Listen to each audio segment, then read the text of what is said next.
สวัสดีครับ Hi, you're watching Hello English, your English program. I'm your host, บูกฤษ ไตรรัตน์ These days, screen printing, shirts, and other clothing materials is very popular among the young generation. And you would probably use some type of big screening press machine, right? Well, today I will show you another unique way to screen print fabric or other types of materials. And it's using wood carvings. Wow, pretty interesting, isn't it? Let's go find out more in English Magazine.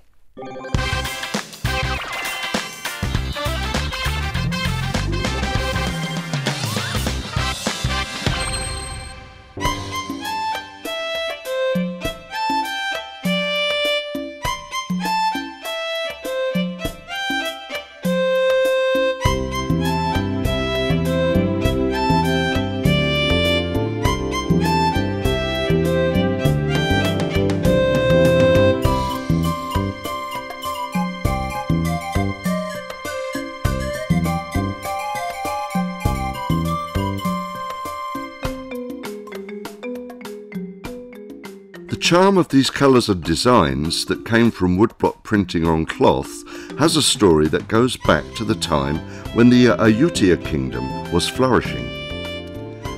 People at that time traded with many European nations, but other Asian countries like India were also quite important. You can see that Indian textiles were popular back then, but their popularity decreased around the time of the Second World War. Today, Indian textiles are being revived in Thailand because an Indian textile expert, Prapason Posritong, has invited people who appreciate textiles to join in breathing new life into the technique of woodblock printing. When the word got around about Prapason's idea, people who heard the news came to join workshops on woodblock printing at Prapason's house, part of which is a studio equipped with all the tools necessary for textile work. Let's see what the steps are for doing woodblock printing on cloth.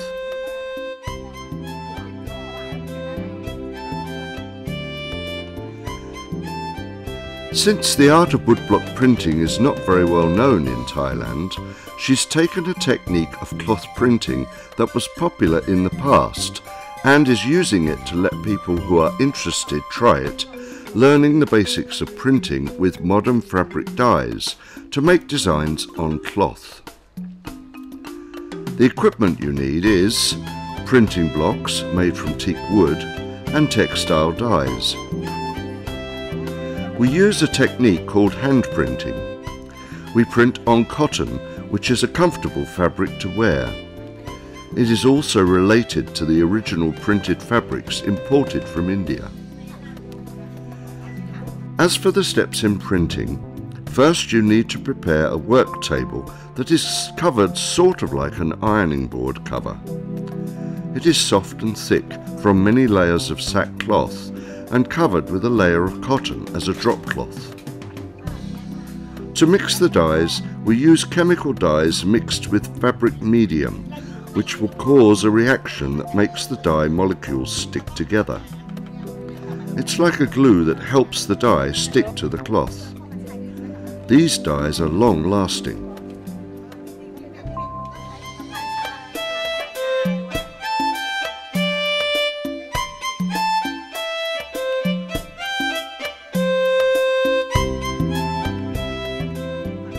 Next, we stretch out the cloth we're going to print on and secure it on the table. Then choose the designs you want to use. These are almost all Thai designs, like 4-petal flower, interconnected flowers, bird's beak, celestials, and stem flower network. To make a continuous pattern on the cloth, you have to be able to fit the designs together so they cover the area of the cloth just right. Concentration is very important. The decisions you make about every detail during the moment you're working should be made carefully.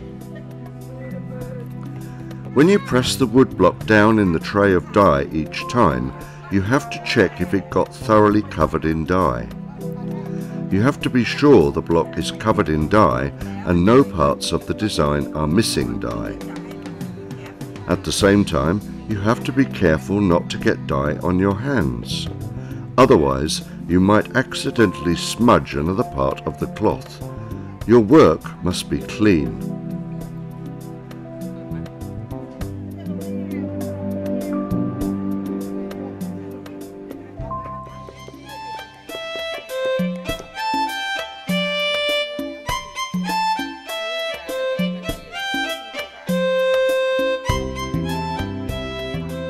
The textiles that people who come in for training can print on are handkerchiefs, scarves, t-shirts and bags.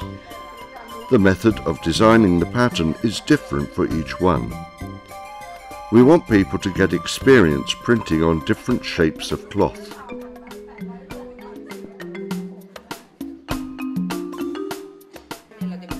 If some people don't clearly understand the printing process, or if they need to solve a problem at the time, like, this may be a mistake, how can I solve it next time? The instructor is there to give advice. We want people who come to get training to apply what they have learned. Some may already own a business and they can apply this technique. Woodblock printing on cloth is an experiment to try things you've never done before.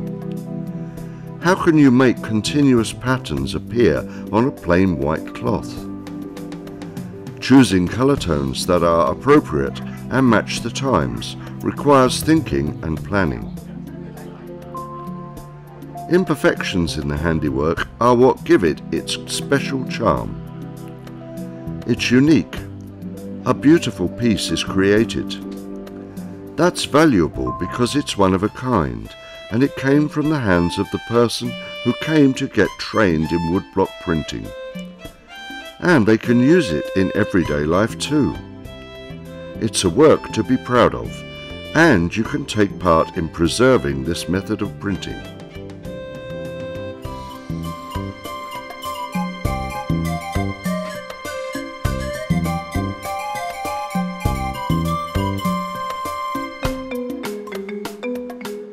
ตอนนี้นะคะเนื่องจากว่าทางงานที่เราทำวิจัยนะคะจากต่อเนื่องนะคะถือว่าเป็นการต่อยอดมาจากงานวิจัยเกี่ยวกับผ้าอินเดียในราชสำนักสยามเนี่ยนะคะเราก็มีกิจกรรมที่ต่อเนื่องเพื่อให้คนไทยเข้าใจถึงเรื่องของกระบวนการผลิตผ้าลายนะคะเราก็มีกิจกรรมการเรียนรู้นะคะทำเวิร์กช็อปนะคะสำหรับผู้ที่สนใจนะคะทั่วไปที่จะมาเรียนรู้เรื่องการผลิตผ้าลายด้วยการใช้แม่พิมพ์ที่แกะสลักจากแม่พิมพ์ไม้นะคะแล้วก็มาเรียนรู้ในเบื้องต้นนะคะถือว่าในขั้นตอนแรกเนี่ยเราใช้การพิมพ์ด้วยแม่พิมพ์ไม้ที่เป็นขั้นตอนที่ง่ายที่สุดนะคะเป็นสเต็ปแรกก็คือการพิมพ์ด้วยสีโดยตรงบนผืนผ้านะคะก็มีคนที่สนใจมากนะคะเนื่องจากว่าความรู้ชุดนี้เนี่ยยังไม่ได้มีการเผยแพร่อย่างกว้างขวางในเมืองไทยจริงๆแล้วเนี่ยนะคะคำว่าผ้าไทยเนี่ยนะคะก็มีความหลากหลายนะคะเนื่องจากว่ามี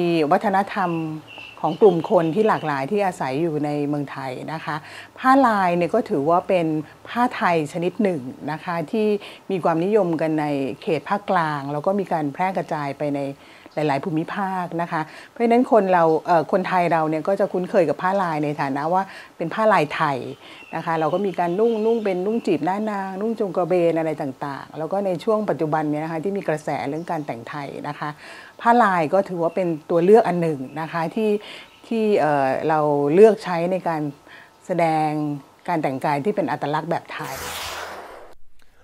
Wow, look at all the different designs and patterns. They're all so beautiful. And if you would like to learn how to screen print using wood carvings, you could also take the course as well. Up next, our guest is only 16 years old. She loves to study the English language and she volunteers at her local hospital. Let's go to Tot now and meet Nong Bai Pat in English Club.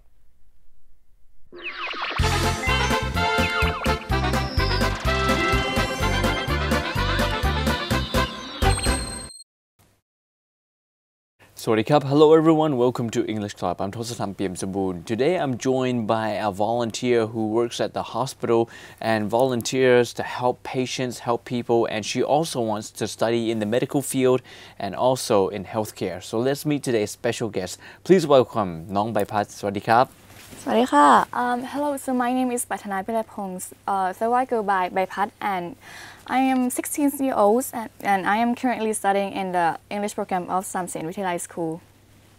Right, so Nong Baipat, you're only 16 years old, and most 16 years old would care about having fun, going out, but for you, you volunteer at the hospital, and we'll talk about that soon.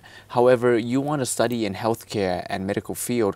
What made you fall in love with this field of work? Well, after so many voluntary works that I have participated, I have like, after so many experience, I just think to myself that is this what I really like? And the answer to that is yes, I really enjoy doing all of this. So I just figured to myself then, well, that will be your future then, something like that. So talking about this, you felt that you love it due to your voluntary work, right? Yes. When you volunteer at the hospital, what are your roles and what do you have to do? Well, since I am still young and I don't really have like any appropriate knowledge to really do the job, I basically became any errand girl in each department that they send me to. But it's still a very fun job. So what do you do as that person in each field? Like for example, in the dentistry, right? Yeah, and then I just send the patient's file to each doctor, and then like in the medicine field, I just help them collecting each package of the medicines and stuff like that. Wow. So it's a very responsible job. I mean, you have to send the right documents to the right doctors and the right patients. But it's still like a very teeny tiny problem, but I'm still glad to be of help to them. Obviously, of course. And being in the hospital, what kind of environment do you feel that it's like going in there and seeing the atmosphere, the environment? Well, since it is a hospital, obviously, like there are a lot of patients and that are in need of help. It can get depressing at sometimes, but at the end of the day, you look back at what you've done, and then, I mean, I was glad that yeah, I can be really helpful in some situations. It's the little things that matter. Yeah. I mean, people think you have to do big things, but for you, you said it's a very little thing, but those little things are very important as well. Yes. Absolutely. So what is the best experience you've learned by volunteering at the hospital? I mean, you say it can be depressing at times, and your job's very little, but obviously there must be a very good experience that you've had. My favorite experience is that at the end of each day, when you are about to exit the hospital, like I have to sign my name like after each day, and then when I sign my name and I looked up and everyone in the room will be like thanking me for helping with today, even though they know and I know that yeah, my help might not be that much, but in the end I did help them, and I think they are really grateful for that. So the doctors thank you, or the patient thank you, or both? Usually just the doctors. The patients don't really know who I am. Right. It's really important because the doctors need someone to help him or her sending the files, the documents. It's very important as well, and prescribing medicine. So being in the hospital, what are some great things that you've learned for yourself? On the first day of doing the voluntary work, I met this grandpa who have been doing this voluntary work for like years. He has been doing it for like a decade, I think. Yeah. And he taught me so many things, even though I spent like just a day with him. But he changed my perspective on a few things. Like, even though you don't really have to help all these people, but since if I am able to and I can help, then and if I do it, then it will all be worth it to see the smiles of the patients, like getting help and being happy with their service. Okay, so the things you learned is to, you know, even though it's a little work, even though it's volunteer, you don't get paid for it, but just to do as much as you can and help them as much as you can. Yeah. It's very important. And the thing I haven't asked you yet is that most people don't volunteer. They do something for money, but you volunteer. Who was your inspiration that made you volunteer, or who motivated you? At first, I don't really have any inspiration. I just thought that, well, I was curious about the work inside all this, all In the hospital, right? Yeah, in the hospital. So, well, curiosity was the main reason, and my other friends who was going to the volunteer work as well, they asked me if I really wanted to do it, and I was just curious, and so I said yes. And I think in the end, my reason started to shift from just curiosity to like the enjoyment from doing the work. And why were you curious about hospital? I mean, there's so many things in the world you can be curious about. Why is it that you picked to be curious about healthcare and being in the hospital? Since I have been interested in science for so long, and medical is just one of the many fields of science. But I think the hospital is one of the easiest places you can find voluntary work in. Oh, right, absolutely. It's just convenience reasons too. And you said that it turned from curiosity into enjoyment, right? Yeah. What is the fun thing about your volunteer job at the hospital? You get to meet so many people, like the social interactions with like the patients, and sometimes with the nurses, or sometimes with the workers. But it's so nice you get to communicate with a lot of people, the people you have never known, like you get to know what their life has been through, and you get to help with that. Something like that, I guess. Was there ever a time where you said, I don't want to be here anymore, it's too hot or it's too depressing? Because like you said, being at a hospital, sometimes it can be depressing, seeing all the injured people who need help. Was there ever a time that you were only 16, as you are now, and you said, oh, I don't want to do this anymore? There was one time that I said to myself, like, why am I doing this? This is just labor work. It's too exhausting. But when I look at everyone in the room who was just doing the exact same thing as me, I just wondered to myself, if they can do it, then why can't I? I don't have to.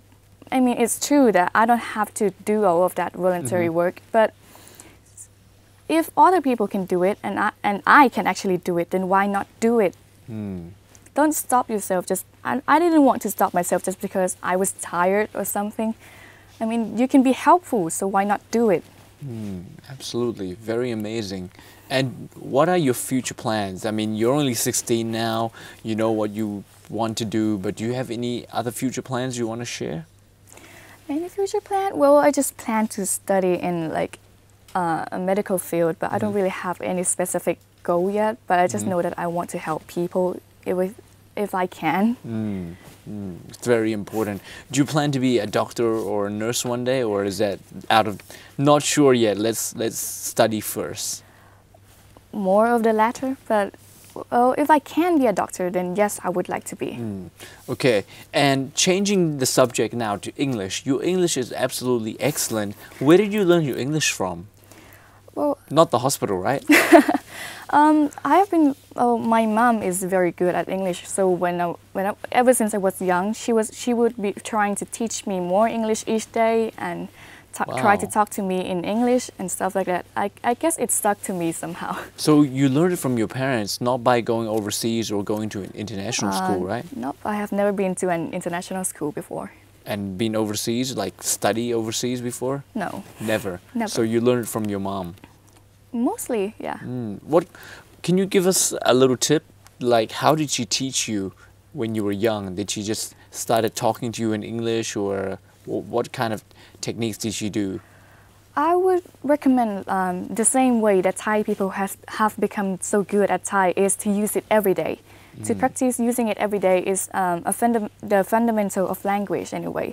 And you have to practice like speaking it, listening, and writing, and for me personally, the media really helped. Like I like listening to music and watching videos and stuff like that, and it helps with my speaking and listening.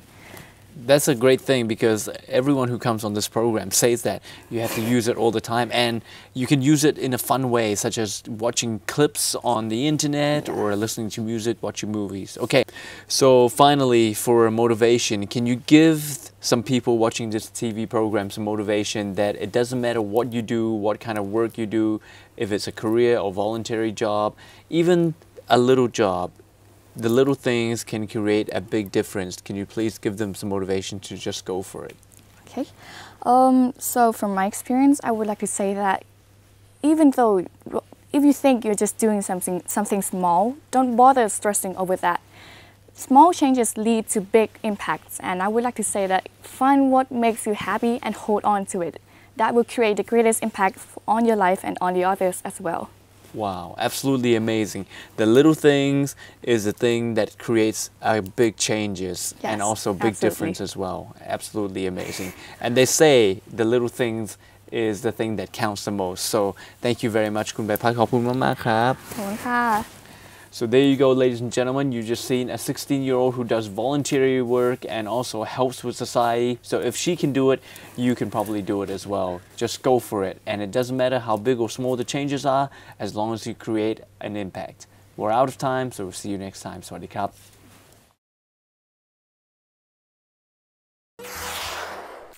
Wow, Nong Bai Pat is such a great role model for all 16-year-olds because she studies hard and she volunteers her time. And one day, I'm sure she will be a great doctor. And now it's time for English Corner. Let's see what Ajahn Pui and Ajahn Kip have for us today.